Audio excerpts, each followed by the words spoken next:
Let me thank the people of Vermont from the bottom of my heart for giving me the opportunity to serve in the United States Senate. It has been the honor of my life. Today, I am announcing my intention to seek another term. And let me take a few minutes to tell you why. As the chairman of the Health, Education, Labor, and Pensions Committee, as part of the U.S. Senate Democratic Leadership Team, as a senior member of the Veterans Committee, the Budget Committee, and the Environment and Public Works Committee, I have been and will be, if reelected, in a strong position to provide the kind of help that Vermonters need in these difficult times. In recent years, working together, we have made important progress in addressing some very serious challenges. But much, much more needs to be done if we are to become the state and the nation our people deserve. Together, we have made Vermont the leading state in the country in terms of per capita utilization of community health centers. That means that up to 190,000 Vermonters every year are receiving their primary health care, their dental care, their mental health counseling, and lower-cost prescription drugs at these centers.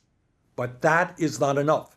In my view, the United States must join every other major country on earth in guaranteeing health care to all of our people as a human right, not a privilege. And that's a fight we must continue to wage. Together, we have begun the process of lowering the cost of prescription drugs. We're making insulin more affordable to seniors and all those struggling with diabetes. We're lowering the cost of inhalers for those with asthma and COPD.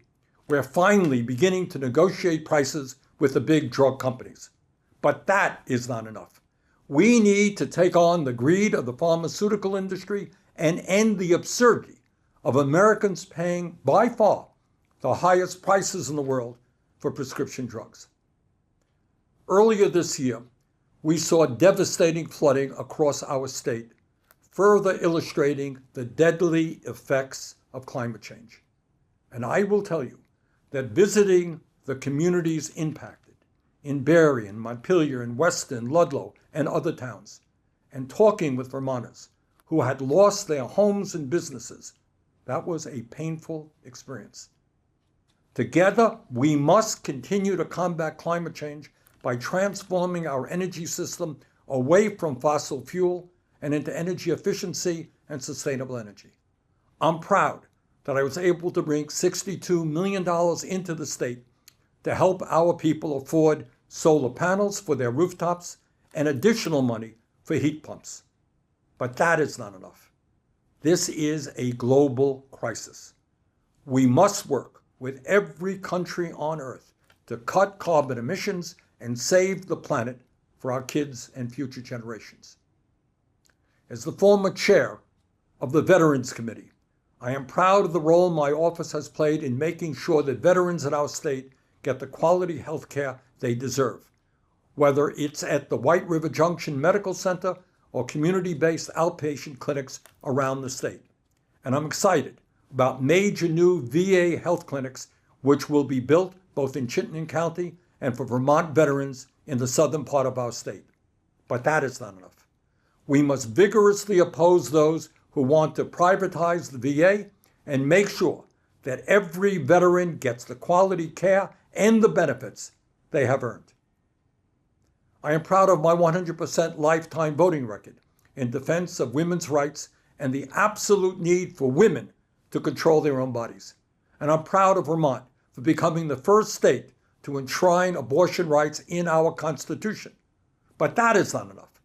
We must codify Roe v. Wade into national law and do everything possible to oppose the well-funded right-wing effort to roll back the gains that women have achieved after decades of struggle. No more second-class citizenship for the women of Vermont or America.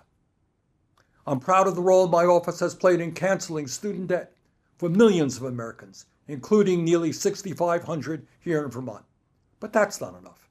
In a highly competitive global economy, we need to make sure that all public colleges and universities are tuition-free and that every Vermonter, regardless of income, can get the higher education they need to pursue their dreams. Further, we need to break our dependence on the regressive property tax in the funding of local schools. I am proud of my leadership role in defending Social Security and Medicare from those who would cut benefits for our seniors. No, we don't need to cut benefits. We need to expand them, and we can do that by demanding that the very wealthy start paying their fair share of taxes into the Social Security Trust Fund. I am proud of some of the innovative housing programs we've introduced over the years and the millions of housing dollars we've brought into the state.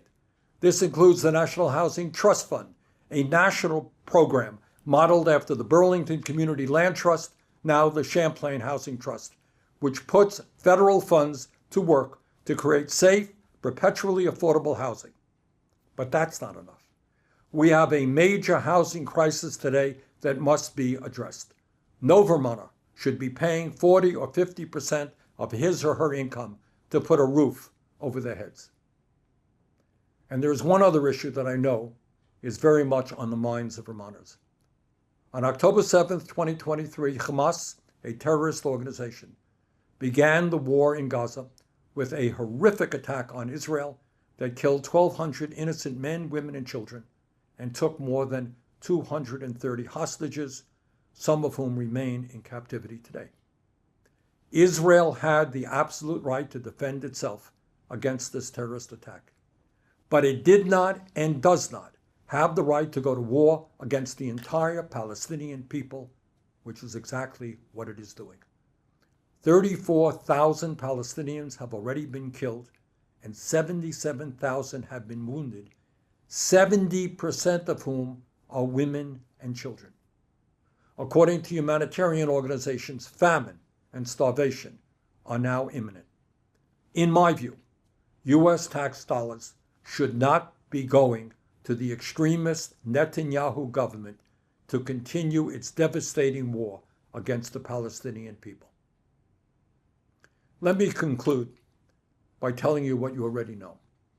These are very difficult times for our country and the world. And in many ways, this 2024 election is the most consequential election in our lifetimes. Will the United States continue to even function as a democracy? Or will we move to an authoritarian form of government? Will we reverse the unprecedented level of income and wealth inequality that now exists? Or will we continue to see billionaires get richer while working families struggle to put food on the table? Can we create a government that works for all of us? Or will our political system continue to be dominated by wealthy campaign contributors? These are just some of the questions that, together, we need to answer, and that I look forward to discussing with you on the campaign trail. Once again, thank you very much for the support that many of you have given me in the past. As I enter this campaign, I look forward to your continued support. Thank you.